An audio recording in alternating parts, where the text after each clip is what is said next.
Au nom d'Allah, le tout miséricordieux, le très miséricordieux. Voici une sourate que nous avons fait descendre et que nous avons imposée, et nous y avons fait descendre des versets explicites afin que vous vous souveniez. La fornicatrice et le fornicateur, fouettez-les chacun de 100 coups de fouet, et ne soyez point pris de pitié pour eux dans l'exécution de la loi d'Allah, si vous croyez en Allah et au jour dernier, et qu'un groupe de croyants assiste à leur punition. Le fornicateur n'épousera qu'une fornicatrice ou une associatrice, et la fornicatrice ne sera épousée que par un fornicateur ou un associateur, et cela a été interdit aux croyants. Et ceux qui lancent des accusations contre des femmes chastes, sans produire par la suite 4 témoins, fouettez-les de 80 coups de fouet, et n'acceptez plus jamais leur témoignage. Et ceux-là sont les pervers, à l'exception de ceux qui, après cela, se repentent et se réforment, car Allah est pardonneur et miséricordieux. Et quant à ceux qui lancent des accusations contre leurs propres épouses, sans avoir d'autres témoins qu'eux-mêmes, le témoignage de l'un d'eux doit être une quadruple attestation par Allah qu'il est du nombre des véridiques. Et la 5e attestation est que la malédiction d'Allah tombe sur lui s'il est du nombre des menteurs. Et on ne lui infligera pas le châtiment de la lapidation si elle atteste 4 fois par Allah que son mari est certainement du nombre des menteurs. Et la 5e attestation est que la colère d'Allah soit sur elle s'il était du nombre des véridiques.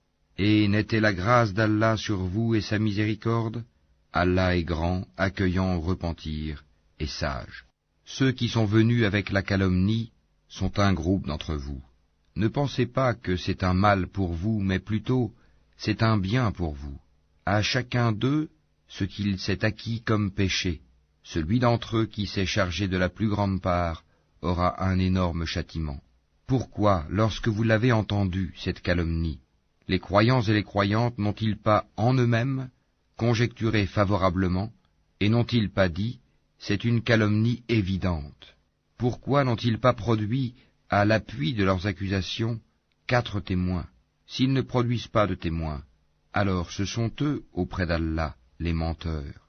N'eût été la grâce d'Allah sur vous, et sa miséricorde ici-bas comme dans l'au-delà, un énorme châtiment vous aurait touché pour cette calomnie dans laquelle vous vous êtes lancés. Quand vous colportiez la nouvelle avec vos langues, et disiez de vos bouches ceux dont vous n'aviez aucun savoir, et vous le comptiez comme insignifiant alors qu'auprès d'Allah cela est énorme. Et pourquoi, lorsque vous l'entendiez, ne disiez-vous pas « Nous ne devons pas en parler ». Gloire à toi, ô Allah, c'est une énorme calomnie. Allah vous exhorte à ne plus jamais revenir à une chose pareille si vous êtes croyants. Allah vous expose clairement les versets et Allah est omniscient et sage. Ceux qui aiment que la turpitude se propage parmi les croyants auront un châtiment douloureux, ici-bas comme dans l'au-delà. Allah sait, et vous, vous ne savez pas. Et n'eût été la grâce d'Allah sur vous et sa miséricorde, et n'eût été qu'Allah est compatissant et miséricordieux. Ô vous qui avez cru, ne suivez pas les pas du diable. Quiconque suit les pas du diable, sachez que celui-ci ordonne la turpitude et le blâmable. Et n'eût été la grâce d'Allah envers vous et sa miséricorde, nul d'entre vous n'aurait jamais été pur. Mais Allah purifie qui il veut, et Allah est audient et omniscient. Et que les détenteurs de richesses et d'aisance parmi vous ne jurent pas de ne plus faire des dons aux proches, aux pauvres, et à ceux qui émigrent dans le sentier d'Allah, qu'il pardonne et absolve. N'aimez-vous pas qu'Allah vous pardonne? Et Allah est pardonneur et miséricordieux. Ceux qui lancent des accusations contre les femmes vertueuses, chastes, qui ne pensent même pas à commettre la turpitude, et croyantes, sont maudits ici-bas comme dans l'au-delà. Ils auront un énorme châtiment. Le jour où leur langue, leurs mains et leurs pieds témoigneront contre eux de ce qu'ils faisaient. Ce jour-là, Allah leur donnera leur peine et vraie rétribution, et ils sauront que c'est Allah qui est le vrai de toute évidence. Les mauvaises femmes aux mauvais hommes, et les mauvais hommes aux mauvaises femmes. De même, les bonnes femmes aux bons hommes, et les bons hommes aux bonnes femmes. Ceux-là sont innocents de ce que les autres disent, ils ont un pardon et une récompense généreuse.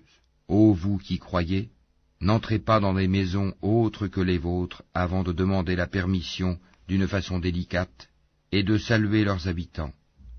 Cela est meilleur pour vous, peut-être vous souvenez-vous. Si vous n'y trouvez personne, alors n'y entrez pas avant que permission vous soit donnée. Et si on vous dit retournez, eh bien retournez.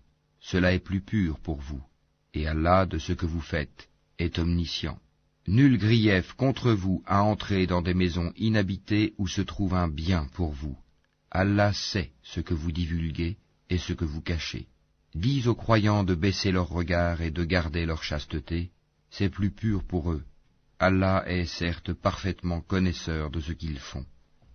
Et dis aux croyantes de baisser leur regard, de garder leur chasteté, et de ne montrer de leurs atours que ce qui en paraît, et qu'elles rabattent leur voile sur leur poitrine, et qu'elles ne montrent leurs atours qu'à leur mari, ou à leur père, ou au père de leur mari, ou à leur fils, ou au fils de leur mari, ou à leurs frères, ou au fils de leurs frères, ou au fils de leurs sœurs, ou aux femmes musulmanes, ou aux esclaves qu'elles possèdent, ou aux domestiques mâles et impuissants, ou aux garçons impubères qui ignorent tout des parties cachées des femmes, et qu'elles ne frappent pas avec leurs pieds de façon que l'on sache ce qu'elles cachent de leur parure. Et repentez-vous tous devant Allah, ô croyants, afin que vous récoltiez le succès. Mariez les célibataires d'entre vous et les gens de bien parmi vos esclaves, hommes et femmes. S'ils sont besogneux, Allah les rendra riches par sa grâce, car la grâce d'Allah est immense, et il est omniscient.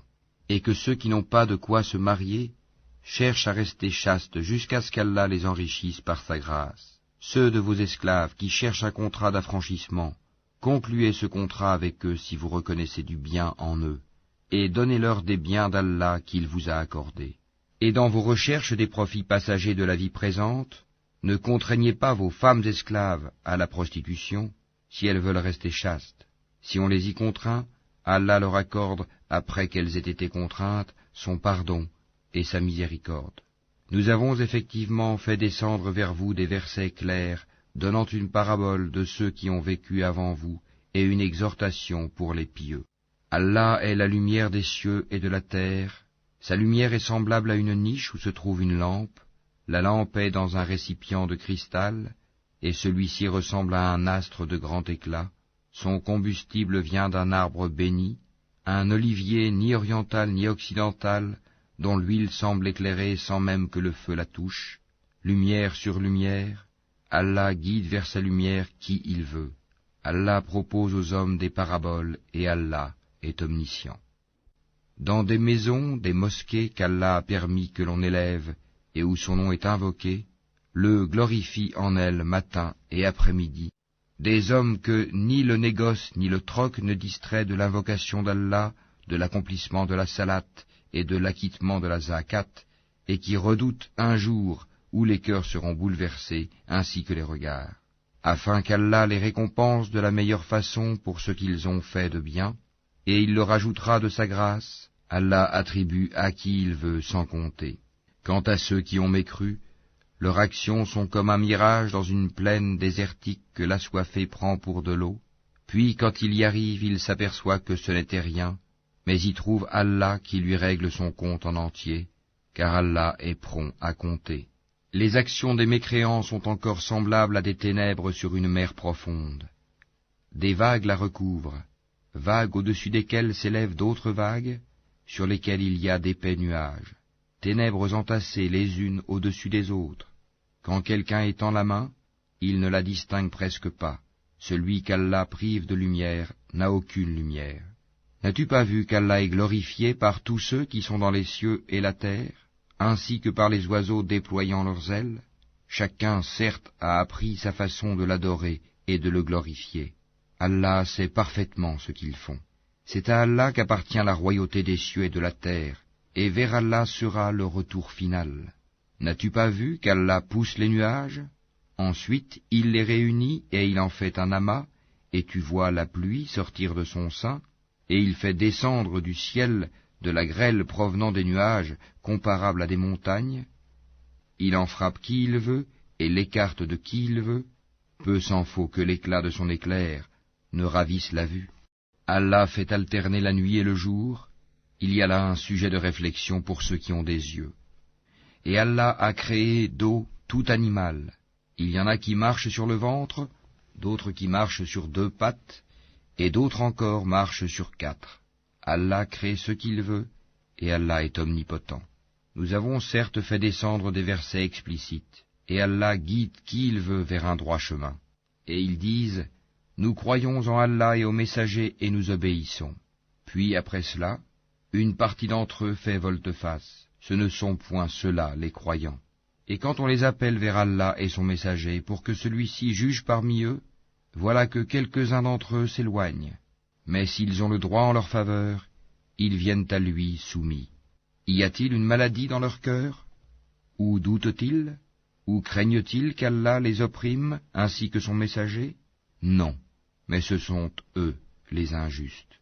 La seule parole des croyants quand on les appelle vers Allah et son messager pour que celui-ci juge parmi eux est « Nous avons entendu et nous avons obéi, et voilà ceux qui réussissent. » Et quiconque obéit à Allah et à son messager, et craint Allah et le redoute, alors voilà ceux qui récoltent le succès. Et ils jurent par Allah en serment solennel que si tu le leur ordonnais, ils sortiraient à coup sûr au combat. Dis, ne jurez donc pas, votre obéissance verbale est bien connue, Allah est parfaitement connaisseur de ce que vous faites. Dis, obéissez à Allah et obéissez au messager. S'il se détourne, le messager n'est alors responsable que de ceux dont il est chargé, et vous assumez ceux dont vous êtes chargés. Et si vous lui obéissez, vous serez bien guidés, et il n'incombe au messager que de transmettre explicitement son message.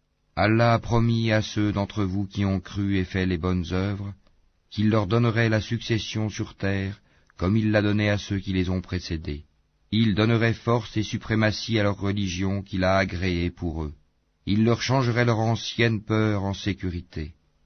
Ils m'adorent et ne m'associent rien, et celui qui mécroit par la suite, ce sont ceux-là les pervers. Accomplissez la salat, acquittez la zakat, et obéissez aux messagers, afin que vous ayez la miséricorde. Ne pense point que ceux qui ne croient pas puissent s'opposer à l'autorité d'Allah sur terre. Le feu sera leur refuge. Quelle mauvaise destination! Ô vous qui avez cru, que les esclaves que vous possédez vous demandent permission avant d'entrer, ainsi que ceux des vôtres qui n'ont pas encore atteint la puberté, à 3 moments, avant la salate de l'aube, à midi quand vous enlevez vos vêtements, ainsi qu'après la salate de la nuit. 3 occasions de vous dévêtir. En dehors de ces moments, nul reproche ni à vous, ni à eux, d'aller et venir les uns chez les autres. C'est ainsi qu'Allah vous expose clairement ces versets, et Allah est omniscient et sage.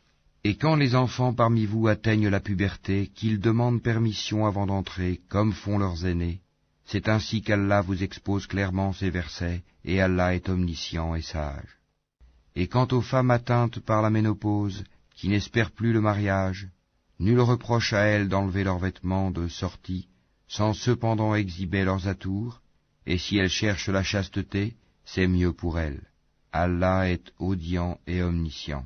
Il n'y a pas d'empêchement à l'aveugle, au boiteux, aux malades, ainsi qu'à vous-mêmes, de manger dans vos maisons ou dans les maisons de vos pères, ou dans celles de vos mères ou de vos frères, ou de vos sœurs ou de vos oncles paternels, ou de vos tantes paternelles ou de vos oncles maternels, ou de vos tantes maternelles, ou dans celles dont vous possédez les clés, ou chez vos amis.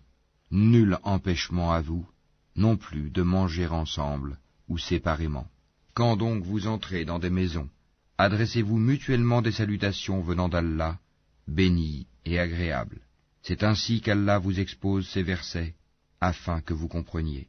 Les vrais croyants sont ceux qui croient en Allah et en son messager, et qui, lorsqu'ils sont en sa compagnie pour une affaire d'intérêt général, ne s'en vont pas avant de lui avoir demandé la permission. Ceux qui te demandent cette permission sont ceux qui croient en Allah et en son messager. Si donc ils te demandent la permission pour une affaire personnelle, donne-la à qui tu veux d'entre eux, et implore le pardon d'Allah pour eux, car Allah est pardonneur et miséricordieux. Ne considérez pas l'appel du messager comme un appel que vous vous adresseriez les uns aux autres. Allah connaît certes ceux des vôtres qui s'en vont secrètement en s'entrecachant. Que ceux, donc, qui s'opposent à son commandement, prennent garde qu'une épreuve ne les atteigne, ou que ne les atteigne un châtiment douloureux. C'est à Allah vraiment qu'appartient tout ce qui est dans les cieux et sur la terre. Il sait parfaitement l'état dans lequel vous êtes, et le jour où les hommes seront ramenés vers lui, il les informera alors de ce qu'ils œuvraient. Allah est omniscient.